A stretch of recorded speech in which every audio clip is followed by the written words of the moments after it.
Hello guys, so ngayon kakatapos ko lang mag-read nung isa, medyo mabigat yung energy nung nauna kong read.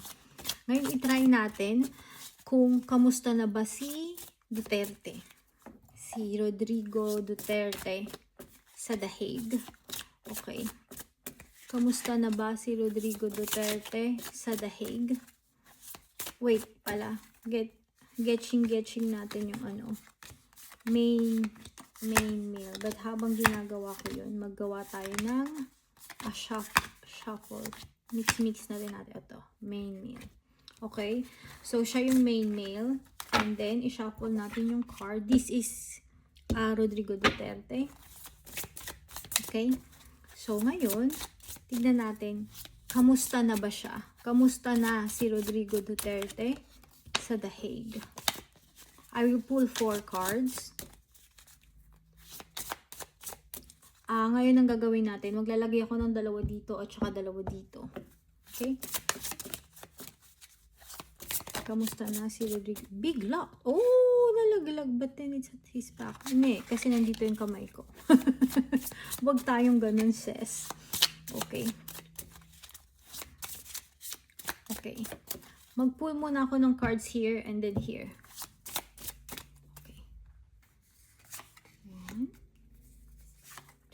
So, kung saan siya nakaharap, yun yung positive. Kung saan siya nakatalikod, yun yung negative. So, kamusta na si Tatay Digong? Ang inyong Tatay Digong. Energy rich girl. Journey. So, may nalaglag. Good thing. Small child. Pero malungkot. Ganun yung dating. So, alam nila na mahaba-haba ang lalakbayin, ang proseso. Kung makakalaya siya, makakaalis siya doon. So, ngayon, i-check naman natin kung, gusto ko talagang i-check kung ano pa ba, malalampasan ba niya tong The Hague, makakabalik pa ba siya,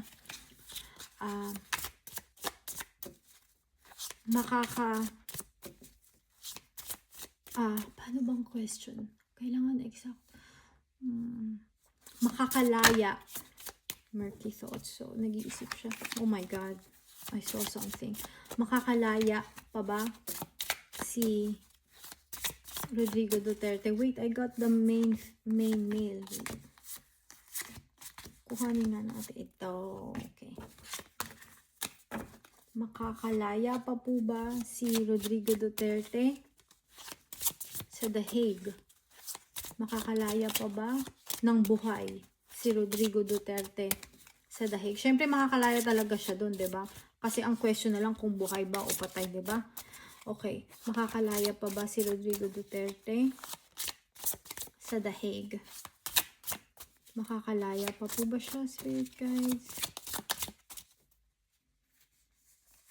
Okay. Tingnan natin. Okay. Ayun, i-check naman natin kung gusto ko talagang i-check kung ano pa ba, malalampasan ba niya tong The Hague, makakabalik pa ba siya,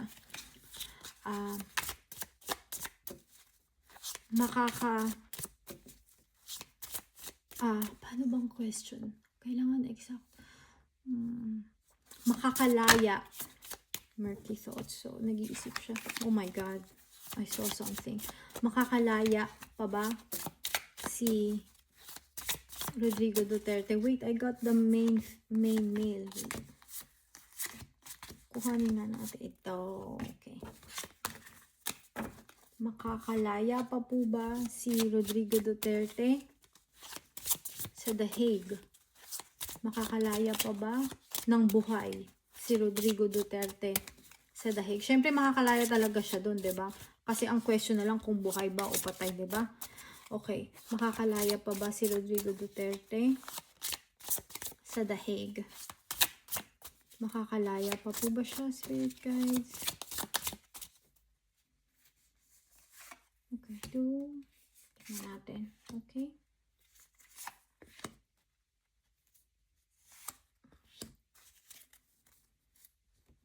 Good lady, prison, pleasant letter. Ngayon naman, like, good lady. Okay, so parang tignan mo yung energy. Pleasant letter, prison, good lady. Parang ano na, nakikibalita siya sa mga pangyayari. Sa mga pangyayari sa labas. Parang ganun yung dating. Well, not parang ganun. Yun nga talaga. Sorry kung sinasabi ko laging parang ganun. Yung parang na word. Kasi parang, yeah, diba? Expression ko kasi siya. Hindi siya talaga parang. Expression ko kasi yung word na parang. Okay, tingnan natin to. Nakaharap siya dito sa house. Makakalaya pa ba siya? Rich girl. Parang may magbabayad ng ransom niya. Charot. Para makauwi siya sa bahay niya. Look, si main male nakatingin siya sa house. 'Di ba? Tapos, in his back, high honors. The good Lord.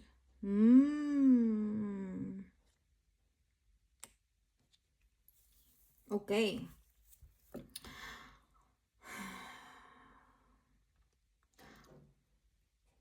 Ang hirap nito kasi parang ano, parang behind his back, yung mga matataas yung posisyon, yung mga tao na authority also.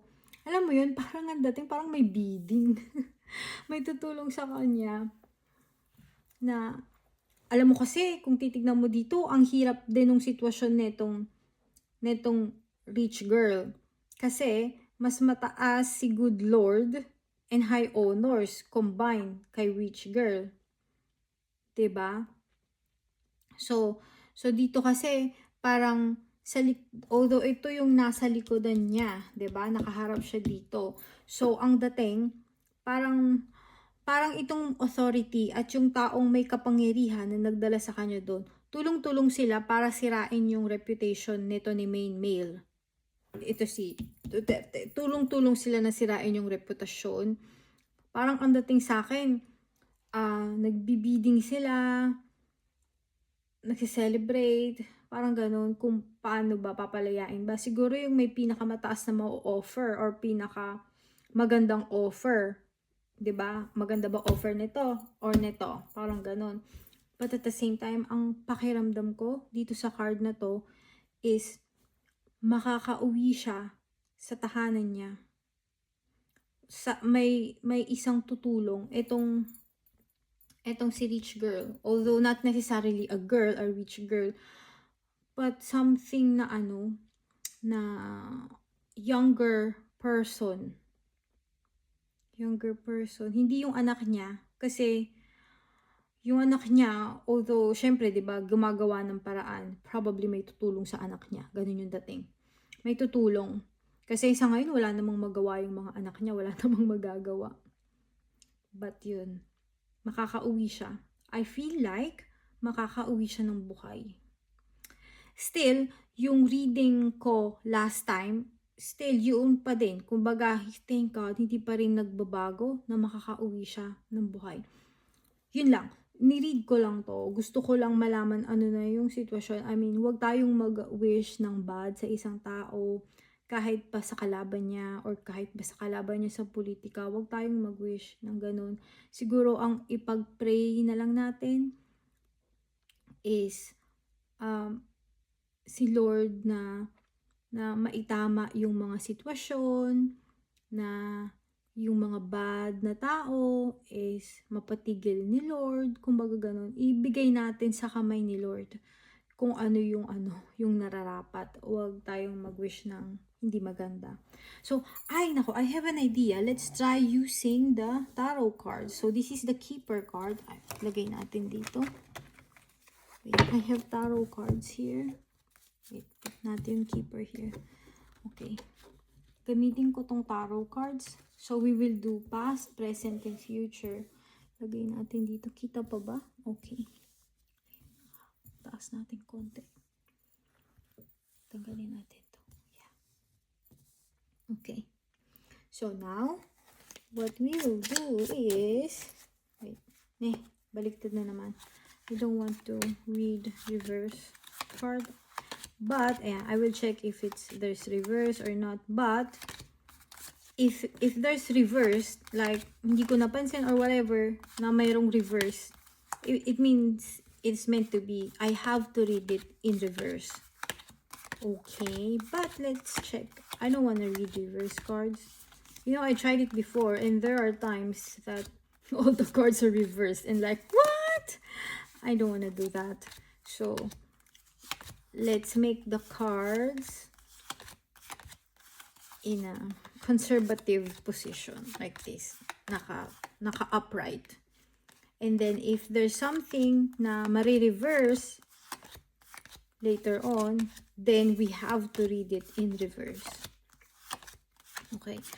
Kasi, sobrang dami na ng meaning ng cards. And, i-reverse mo pa, dodoblehin mo pa. Hindi lang siya magdodoble, magiging quadruple meaning and stuff. So, masyado na tong maraming information. We don't have to do that. But, yeah, again, if it's magre-reverse nga, then, yeah, let's reverse it. Okay. So, now, let's check.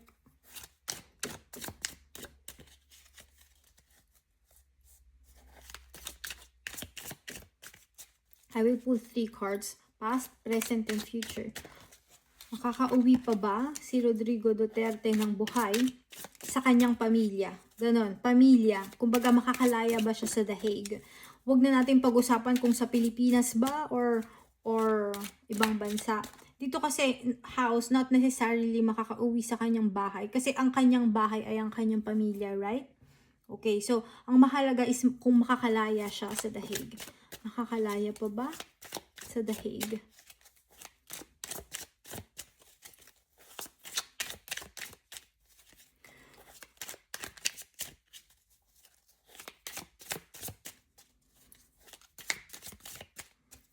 Okay. Past, present, future. Look. Parehas ni Sarah. Okay. So, tignan mo tong energy. Before, masyado siyang matikas. Kumbaga parang, okay, nagawa ko to. Ito yung aking achievement. As in, almost complete. Parang ganun, na parang halos, kumbaga, ang hinihintay na lang is yung magtutuloy ng mga maganda niyang nagawa. Parang ganun yung paniniwala niya. But, 9 of Cups is so positive. So, parang confident siya before and looking forward siya sa long-term goals. And dumating sa point na parang nag-observe na lang siya sa malayo na parang ito yung nagawa ko. Medyo may kalungkutan dito sa card ha, after niyang umalis ng pagka-presente. Kasi parang feeling niya, ano na kaya yung mangyayari? Ano kaya yung mga long-term plans? Ano kaya yung mangyayari sa Pilipinas? Parang iniisip niya yung ganun. But now, ito nga, sobrang burden. Parang ang daming paghihirap bago niya makasama uli yung pamilya na walang restrictions. So, parang kay Sarah, parang silang naghihirap right now. So, yan yung bottom ng deck energy lang yun anyway. So, tignan natin to ha. Tignan natin kung pareho yung sinasabi ng tarot tsaka ng keeper cards. Past, present, future. Oh, Wheel of Fortune. So, yung kay Sarah, medyo negative na medyo parang ang bigat ng energy na talagang mayroong pagkakataon na mai-impeach siya. But, I want to believe na hindi siya mai-impeach dun sa video. Kasi parang hindi naman impeach yung sinasabi dun eh. Parang mag-end yung niya, kumbaga yung goal niya, makukuha niya. Mag-end, but it's not the end na parang aalis siya. Kasi gusto ko makita yung ibang cards para sabihing ma-end, 'di ba? Pero 10 of Wands, i-watch na lang yung video. So, kasi dito ay dun sa dad ni Sarah. So, dito tignan mo to, past, present, future. So, present, meron siyang opportunity. Parang binibigyan siya ng universe ng pagkakataon.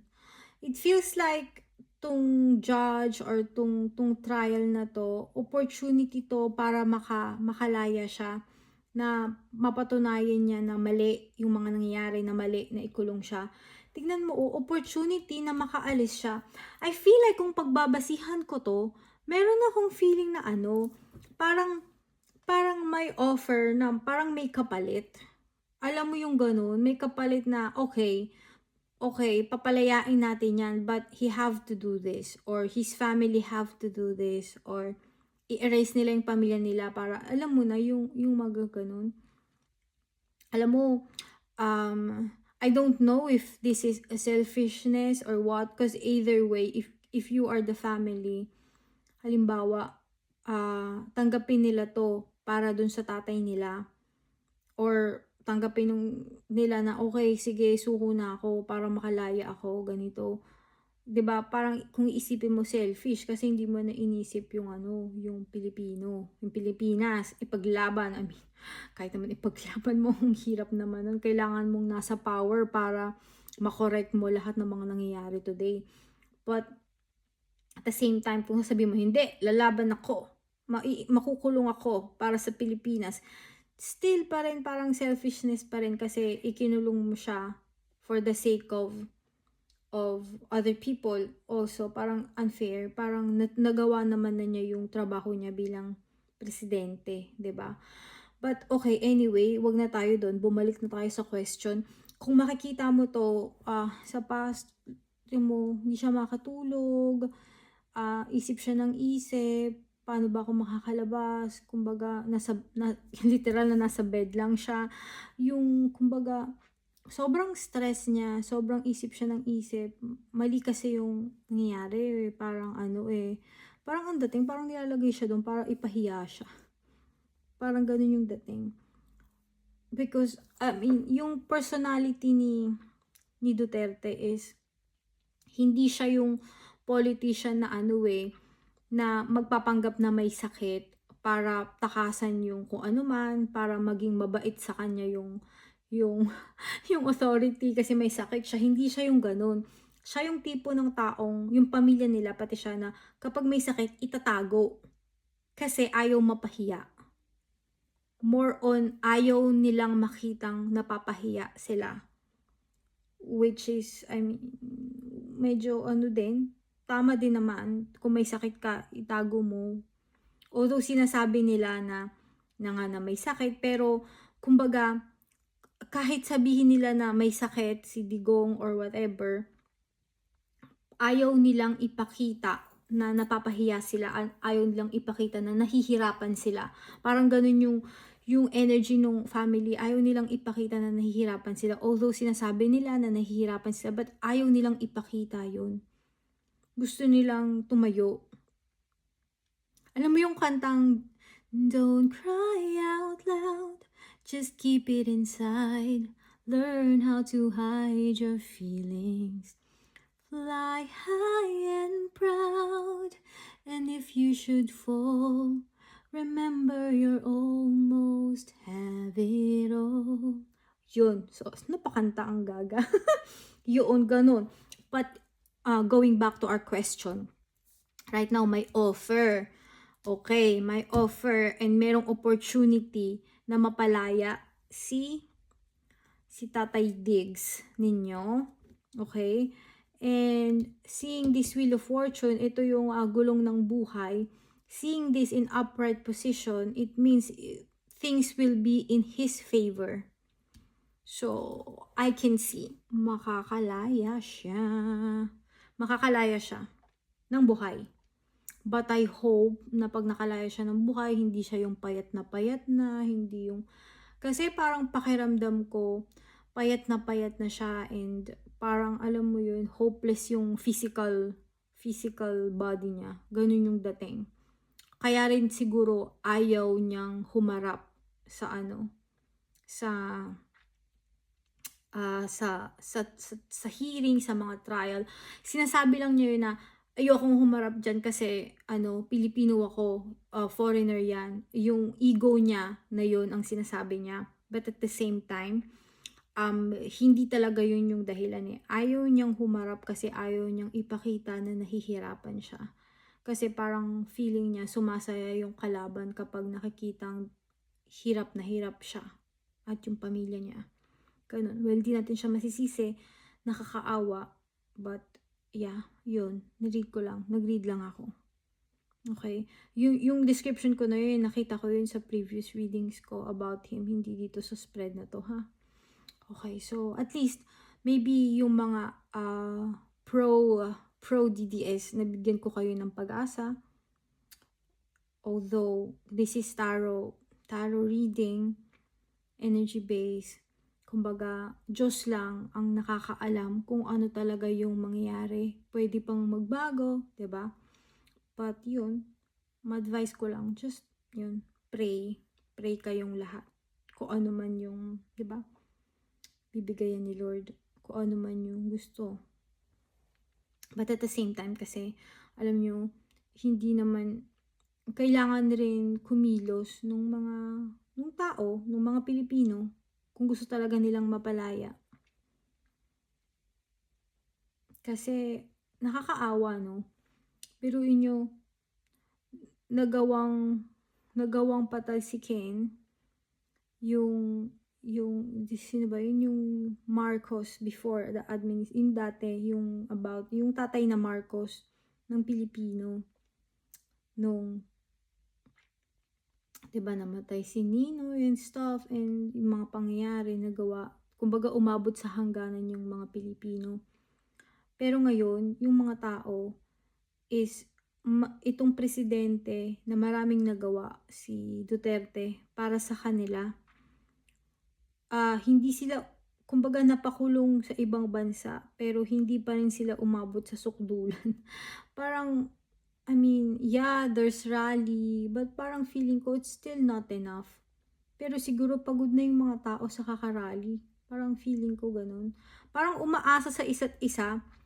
Parang ang nangyayari kasi is nakikibalita. Oh, okay. I hope, parang I hope matapos, I hope mapatalsik kunwari yung current president, or I hope makalaya na si Tatay Digong. Go, mag-rally kayo.